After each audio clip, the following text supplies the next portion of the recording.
हमारे दयालु प्रेमी पिता परमेश्वर, आज की शाम एक बार फिर हम सब तेरे लोग मिलकर के पिता परमेश्वर अपने चर्च, अपने डायसिस, अपने चर्च ऑफ नॉर्थ इंडिया और पूरे विश्व में अपनी मंडली को आपके हाथ में सौंपते हैं।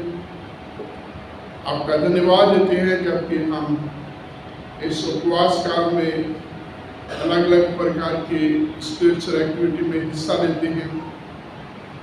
हम सब पर तेरी बरकत, तेरी आशीष चाहते हैं प्रभु।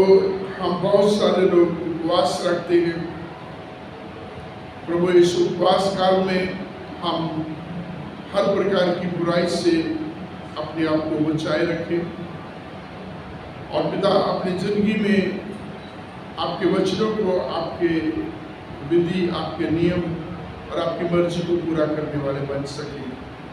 खास करके हमारे इस पूरे पास स्टेट पर एक एक घर परिवार, बच्चों, जवानों, बुजुर्गों पर, खास करके पिता जो इस समय बीमार हैं, बुजुर्ग हैं, कमजोरी में हैं, तरह तरह से पिता परमेश्वर अंदर और बाहर से पिता परमेश्वर शरीर में कष्ट है, मौसम का बुरा असर है प्रभु, जो भी बीमारी है पिता, आप हमारे चंगा करने वाले युवा राफा हैं। तेरे बच्चों पर अनुग्रह दया की कृपा करके अपने लोगों को चंगाई दे ताकि वे सब चंगे होकर के आपका धन्यवाद करें, आपकी स्तुति, आपकी प्रशंसा करें। और जितने भी लोग उनकी खातिरदारी में हैं उन पर भी आपकी बरकत, आपकी आशीष चाहते हैं। डॉक्टर्स को, नर्सिस को, हेल्पिंग स्टाफ को, हर मेडिसिन को जो पिता परमेश्वर उनकी चंगाई के लिए दी जाती है उसका पूरा पूरा उनको फायदा मिले पिता। आपका धन्यवाद देते हैं। आने वाले दिनों में हमारे जो पिता चर्च की एक्टिविटीज है हर एक को तेरे हाथों में सौंपते हैं। खास करके हमारा चर्च पेट जो हम ईस्टर के दिन लगाते हैं पिता, उसमें हमारे पूरे 5 स्टेट पर सभी घरों पर तेरी बरकत चाहते हैं। जो प्रभु स्टॉल लगा रहे हैं, जो पिता परमेश्वर फील्ड कमेटी में है, अलग अलग जिम्मेवारियां हैं, सब पर तेरी बरकत, तेरी आशीष और दया करें ताकि मिलके पिता परमेश्वर इस चर्च को बढ़ाए, चर्च हर तरीके से बढ़े और आपसी भाईचारे की प्रीति बनी रहे। हम सब मिलकर के आपकी महिमा, आपकी स्तुति, आपकी प्रशंसा करें प्रभु। अगले हिस्से में आप हमारी अगुवाई करें, इस प्रार्थना को सुने प्रभु यीशु मसीह के पवित्र नाम में, आमीन। हम सब एक दूसरे से मिलते हैं, एक दूसरे के साथ हमारा वार्तालाप होता है, कई प्रकार की हमारी आपसी बातें होती हैं और जब हमारी किसी के साथ मुलाकात होती है, प्रायः ये देखा गया है कि शुरू में बहुत अच्छे संबंध होते हैं और जैसे जैसे समय बीतता जाता है संबंधों में कुछ फर्क आता है। शुरू में बहुत अच्छा लगता है, व्यक्ति विशेष जो हमारा दोस्त है, हमारा कोई जिसके साथ कोई रिलेशन है, शुरू में बहुत अच्छा लगता है और जैसे ही समय आगे बीतता है धीरे धीरे कमियां आनी शुरू हो जाती हैं और उन कमियों के बीच में जो बहुत अच्छा लगता है वो धीरे धीरे वो हमें अच्छा लगना कम हो जाता है। और कभी कभी ऐसा होता है कि कमियां इतनी हो जाती हैं हमारे दिमाग में कि जो व्यक्ति बहुत अच्छा लगता है अब उतना ही वो अच्छा नहीं लगता। ये हमारी इंसानी फितरत है, हम इंसानों की सोच है, हम जैसे सोचते हैं। दुनिया में किसी भी रिश्ते को देखे, किसी भी संबंध को देखे, आरंभ में बहुत अच्छा होता है, बहुत ही अच्छे रिलेशन होते हैं, बहुत ही अच्छे खानदान मिलते हैं, बहुत सारी बातें हम एक दूसरे की तारीफ करते हुए जो बहुत सारी तारीफ करते हैं। लेकिन जैसे समय आगे बढ़ता है एक वक्त ऐसा आता है कि हम तारीफ करना बंद कर देते हैं, बुराइयां करना शुरू कर देते हैं, कमियां निकालना शुरू कर देते हैं। ये मेरे में है, ये इंसानों में है जो दुनिया में है। जब हम दुनिया में एक दूसरे को देखते हैं क्योंकि इंसान है, और इंसान के बारे में हम यही कहते हैं कि मनुष्य गलती का पुतला है, उसमें गलतियां हैं और हम गलतियां देखते हैं। हम अच्छी चीज़ों के ऊपर जो है सोचना, ध्यान देना बंद कर देते हैं, और जो गलतियां हमारे सामने आती हैं हम उन्हीं के ऊपर सोचते हैं, उसी के बारे में चर्चा करते हैं। हम बहुत सारी अच्छी चीज़ें होती हैं, हम शायद उनको इतना महत्व नहीं देते जितना कि एक गलत चीज़ को, एक गलत बात को, एक गलत निशान को जो है हम ज़्यादा उसके ऊपर जोर देना शुरू करते हैं। और हमारी फिर वार्तालाप, हमारी बातचीत, हमारी मीटिंगें, हर बात में फिर हम एक दूसरी चीज़ों को जो है डिस्कस करते हैं। इसने कहा है कि एवरेज पीपल डिस्कस इवेंट्स और बेटर पीपल डिस्कस पर्सनैलिटीज और बेस्ट पीपल डिस्कस आइडियाज। जिन्होंने बहुत बड़ी अचीवमेंट ली है वो हमेशा उनके दिमाग में लोग, घटनाएं, ये तमाम नहीं होती। हम जो है व्यक्तियों के ऊपर, घटनाओं के ऊपर, ये ऐसा हो गया, ऐसा कर दिया, उस घटना के ऊपर जो है हम जो है अपने विचार व्यक्त करते रहते हैं, उस व्यक्ति के ऊपर हम अपनी जो है सोच व्यक्त करते रहते हैं, लेकिन बहुत कम होते हैं इन तमाम चीज़ों से हट करके आगे आने वाले समय के बारे में सोचते हैं। जो आज का पवित्र वचन पढ़ा गया है, हम इसमें देखेंगे कि जब हम मनुष्यों को देखते हैं, आदमियों को देखते हैं, अपने आसपास के लोगों को देखते हैं, हमें अच्छाई कम होती जाती है और बुराई या कमी ज़्यादा निकलती रहती है। लेकिन जैसे जैसे हम प्रभु यीशु मसीह के बारे में पवित्र शास्त्र में से पढ़ते हैं, प्रभु यीशु मसीह के बारे में हमारा ज्ञान बढ़ता जाता है। प्रभु यीशु मसीह के बारे में जितना हम वचन पढ़ते हैं, जितना हम डिस्कस करते हैं प्रभु यीशु मसीह को, उतनी ही प्रभु यीशु मसीह की खूबियाँ, प्रभु यीशु मसीह की बड़ाई जो है बढ़ती जाती है। यूहन्ना रचित सुसमाचार उसका 9वां अध्याय में हमने इस घटना को पढ़ा। इस घटना के बीच में बहुत सारे पॉइंट्स हैं जिनको हम जो है डिस्कस करते हैं, जो बहुत सारी चीजें हैं जो हमारे लिए संदेश है। पहली चीज जो हम देखते हैं कि जब प्रभु यीशु मसीह अपने शागिर्दों के साथ जा रहे हैं, तो वचन में हम पढ़ते हैं कि रास्ते में उन्होंने एक ऐसे व्यक्ति को देखा जो जन्म का अंधा है। जन्म का अंधा व्यक्ति देखा, और चेलों के बीच में, चेलों के दिमाग में सबसे पहली बात आई, प्रभु किसने पाप किया जो ये अंधा पैदा हो। तो जब किसी के हम थोड़ी इस तरीके की हालात को देखते हैं, किसी की कमजोरी को देखते हैं, किसी के दुख, जीवन में हम दुख देखते हैं, बीमारियों को देखते हैं, हानि नुकसान को देखते हैं, तो इमीडिएटली एकदम से जो पहला सवाल आता है, हम उस बंदे को किसी न किसी बुराई, किसी न किसी पाप के साथ जोड़ देते हैं। जरूर इसने कोई बुरा काम किया। हमारी अपनी कहावत है, जैसे करनी वैसे करनी। और प्रभु यीशु मसीह के चेले या प्रभु यीशु मसीह से पूछते हैं, किसने पाप किया, इसने या इसके माता पिता ने, जो ये अंधा पैदा हुआ। और प्रभु यीशु मसीह का से पूछना, प्रभु यीशु मसीह के चेलों का ये पूछना कि किसने पाप किया है, या इसके अंधेपन का कौन जिम्मेवार है, किसकी बुराई, किसका श्राप, किसके पाप का श्राप इसके ऊपर है, इसके अंधेपन की वजह क्या है। क्योंकि पवित्र वचन कहता है कि परमेश्वर जो है बाप दादों के पाप का जो सजा है वो नाती पोती तक देता है। कहने का मतलब वचन के अनुसार तीसरी पीढ़ी तक पाप का श्राप चल सकता है।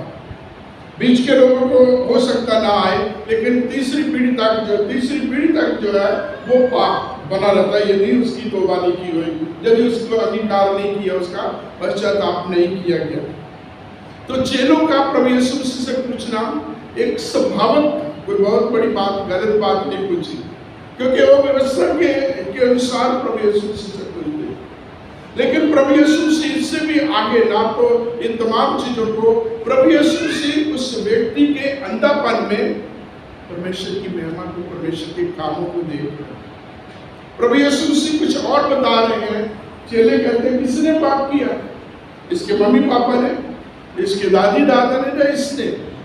अभी जो जन्म से अंधा पैदा हुआ है उसने क्या पाप किया होगा, या किसकी वजह से ये अंधापन हुआ होगा?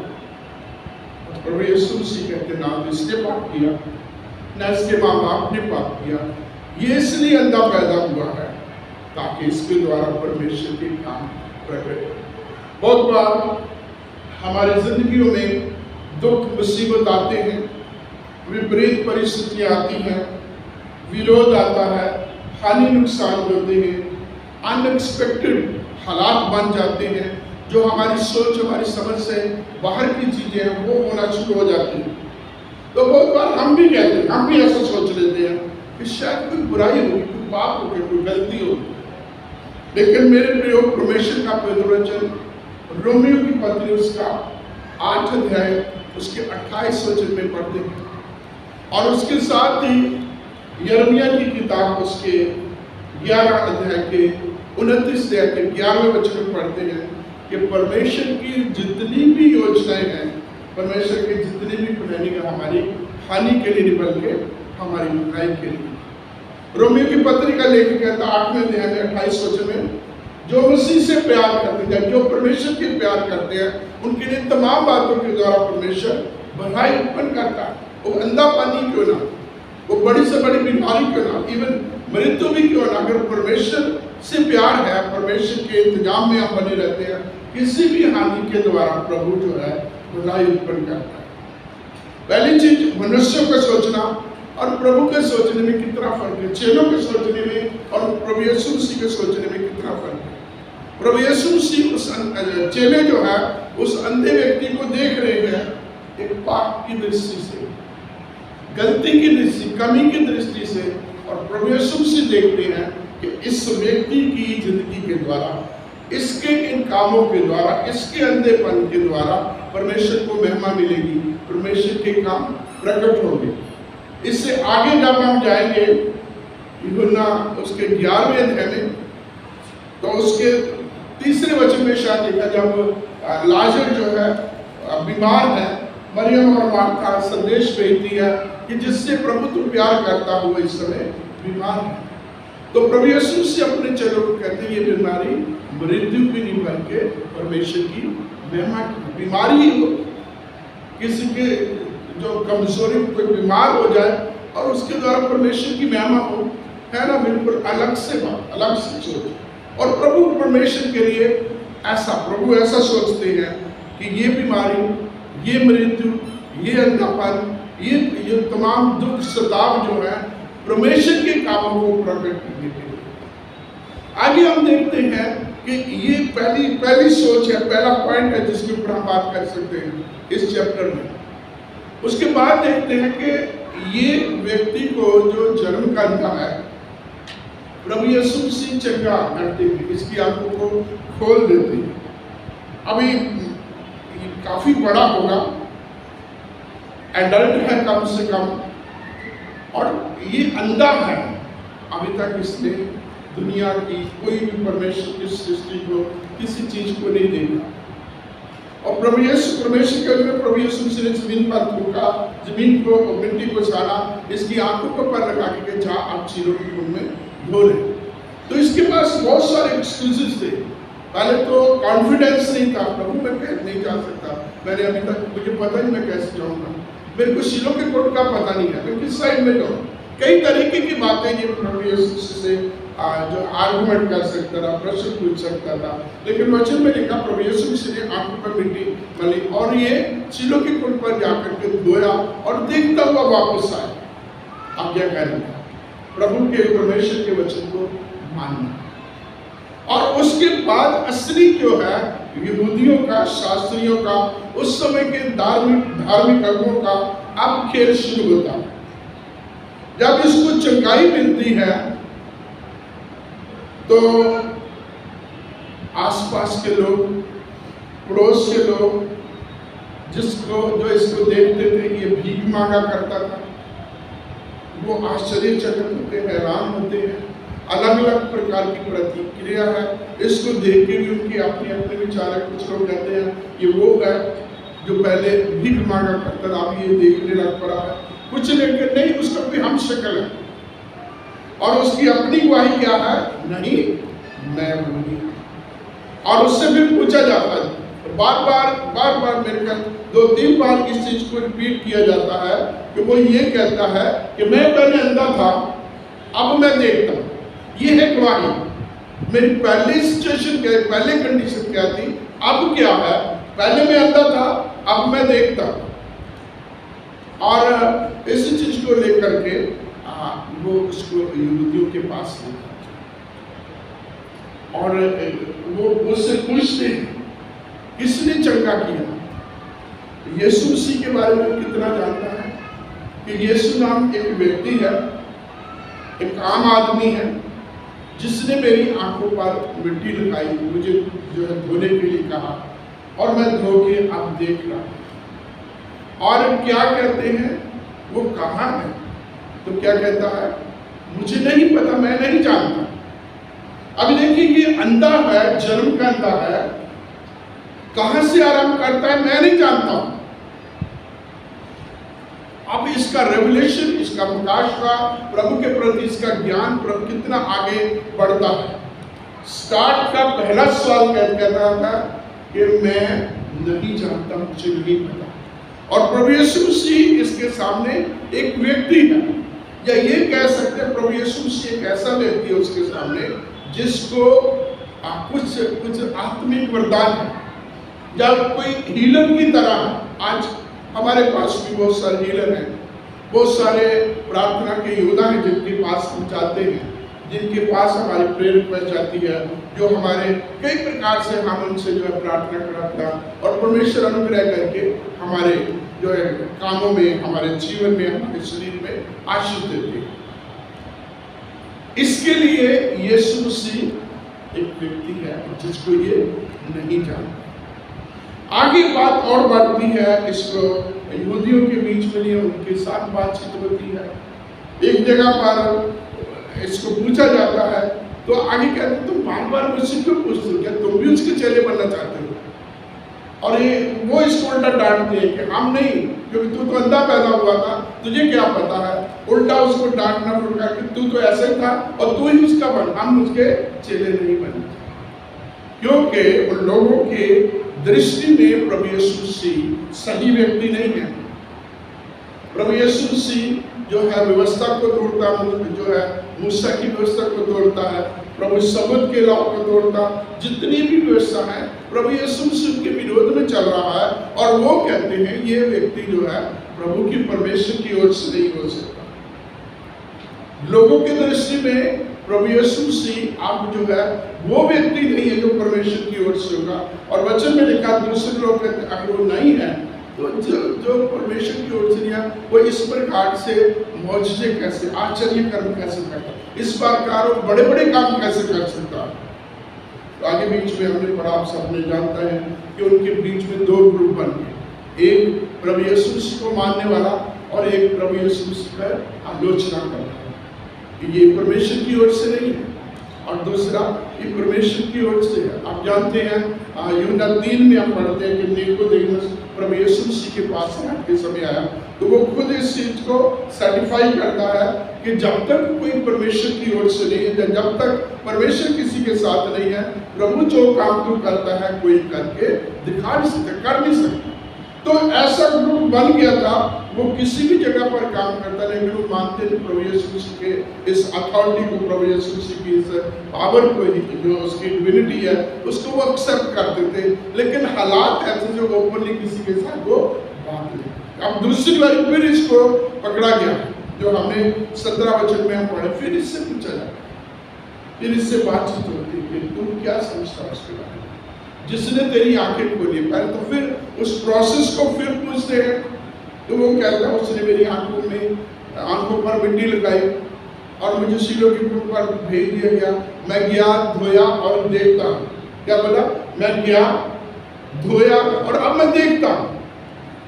और फिर क्या कहता है कि जिसने तेरी आंखें खोली है तो उसके बारे में क्या कहता है?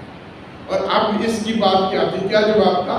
वो एक नबी है, वो एक नबी है। कहां से स्टार्ट किया? मैं उसे नहीं जानता। फिर क्या कहता है? वो एक व्यक्ति है जो आंखों पे मिट्टी लगा करके एक चंगाई प्राप्त, जो हीलर है, इस तरीके का व्यक्ति है जो आत्मिक दानों वरदानों से भरा हुआ है।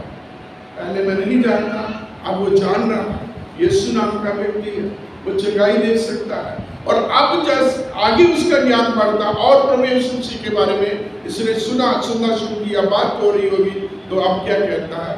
वो एक नबी।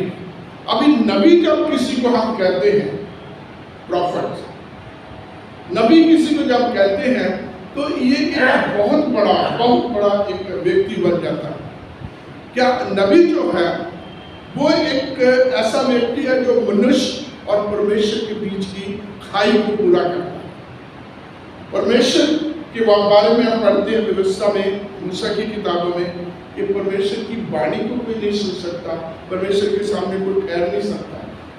जब इसराइली परमेश्वर जब इसराइलियों से बात करता था तो लोग जो है नहीं सुन पाते थे, तो उन्होंने मूसा को पढ़कर तू हमारी ओर से उस जाके परमेश्वर से बात कर।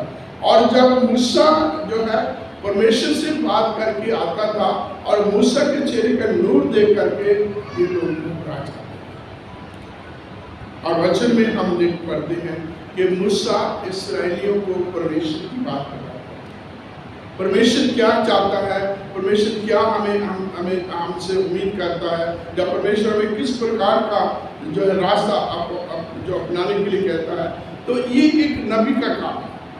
आप देखिए जितने भी नबी आए, हर नबी ने परमेश्वर की वाणी को बोला, परमेश्वर की बात को बताया। और इधर लोगों का क्या हालात था, लोगों की क्या परिस्थिति थी, उनकी गुजारिश को, उनकी बात को लेकर के वो परमेश्वर के पास आता था। तो मनुष्य और परमेश्वर की उस खाई को कवर करता था। लेकिन कहता है मैं नहीं जानता। फिर कहता वो यीशु है जो हीलर है। और फिर क्या कहता है? वो एक नबी।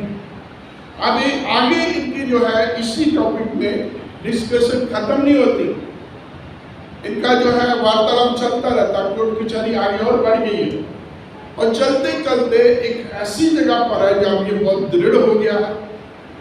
इसके माँ बाप से पूछा जाता है तो माँ बाप भी थोड़ा एक्सेप्ट करते हैं, बड़े क्या बोलते हैं डिप्लोमेटिकली जो है उन्होंने रिस्पॉन्स दिया। कहते ये तुम्हारा बेटा है? कहते हाँ। ये कैसे चंगा? कहते वो सियाना है, उसी से पूछ लो। लेकिन उन्होंने क्या, परंतु हम जानते हैं कि ये हमारा लड़का है, ये अंधा पैदा हुआ है, आप देख रहा, लेकिन वो सियाना है। कहने का मतलब बड़ी उम्र का एडल्ट है, उससे खुद ही पूछ लो। वो भी इसमें फंसना नहीं चाहते कि उनके साथ ये लोग दुर्व्यवहार न करें। और जब वो बिल्कुल अडल रहा प्रभु की गवाही पर, प्रभु के काम को बता रहा, प्रभु के बारे में वो आगे बढ़ता जा रहा है, तो उसको उन्होंने अपनी सिनागोग से, उस आराधनालय से निकाल दिया, एक्सकम्युनिकेट कर दिया। अब आखिर जब आते हैं तो प्रभु यीशु मसीह को जब पता चलता कि उन्होंने उसको उन्होंने जो है अपने आराधनालय से निकाल दिया है, तो प्रभु यीशु मसीह उससे बात करते हैं। प्रभु यीशु मसीह उससे मिलते हैं और उससे पूछते हैं क्या तू परमेश्वर के पुत्र के ऊपर विश्वास करता है? तो प्रभु उसका फिर क्या जवाब? मैं प्रभु नहीं जानता, मैंने उसे देखा भी नहीं है ना। I have not seen, I don't know. कैसी बात, किस तरीके का उसका रिस्पॉन्स है? एकदम खालीपन से, एकदम शून्य से, एकदम जीरो लेवल से उसकी वार्तालाप शुरू होती है। और प्रभु यीशु मसीह जब उससे कहते हैं कि जिससे तू बात कर रहा ये वही है, तो कहता है हाँ प्रभु मैं विश्वास करता हूँ। और आगे अंत में हम पढ़ते हैं कि वो उससे हाँ प्रभु मैं विश्वास करता हूँ, और उसने उसको धन्यवाद किया, उसकी वर्शिप। आरंभ में वो खाली था, प्रभु के बारे में नहीं जानता था, कुछ भी उसके बारे में उसका हमेशा जवाब देता मैं नहीं जानता। लेकिन आखिर में एंड ऑफ द डे जब पूरी वार्तालाप पूरा सब कुछ खत्म हो जाता है तो उसको हम एक वर्शिपर के तौर पर, आराधक के तौर पर, जो प्रभु की स्तुति करने वाला है उस रूप में। तो कहने का मतलब ये प्रभु यीशु मसीह के कांटेक्ट में आया, प्रभु यीशु मसीह को नहीं जानता था, प्रभु यीशु मसीह को जानना आरंभ किया और जैसे जैसे अब जानना शुरू किया इसका प्रकाश, इसका रेवलेशन, प्रभु यीशु मसीह के प्रति जानकारी ये बढ़ती गई और एक के बाद एक कदम जो है जैसे आगे बढ़ता था इसकी नॉलेज बेटर होते हुए इतनी हो गई कि अंत में ये प्रभु का वर्शिप करे, प्रभु की आराधना करने वाला। तो मेरे प्रिय, हम बहुत सालों से, बहुत समय से हमने बाइबल पढ़ी। प्रभु भी कहते हैं कि वो ऐसे आराधकों को खोज में या ऐसे आराधकों को चाहता है जो रूह और सच्चाई से आराधना कर सके। आइए हम अपना प्रभु के हाथों में समर्पित करें।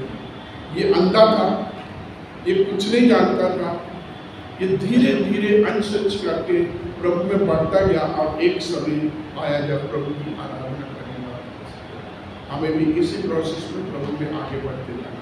आइए महान शक्तिमान हमारे दयालु पिता परमेश्वर, धन्यवाद स्तुति प्रशंसा करते हुए आपके कदमों में आते हैं। आज की शाम हम आपका धन्यवाद देते हैं अपने पिता परमेश्वर, हम सबको आपकी आराधना करने के लिए, आपका स्तुति गान करने के लिए और तेरे वचनों के ऊपर मनन करने का ये समय दिया।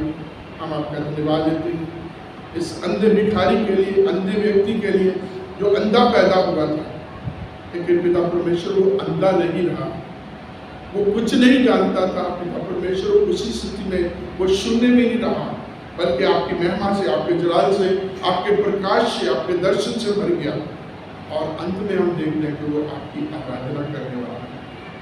हम सब पर भी आपका अनुग्रह। इन लोगों से जो बाइबल में हम जिनके बारे में पढ़ते हैं हम सीखें और तुझ में पढ़ते हैं। हमारे प्रभु और उद्धारकर्ता मसीह यीशु के प्रभु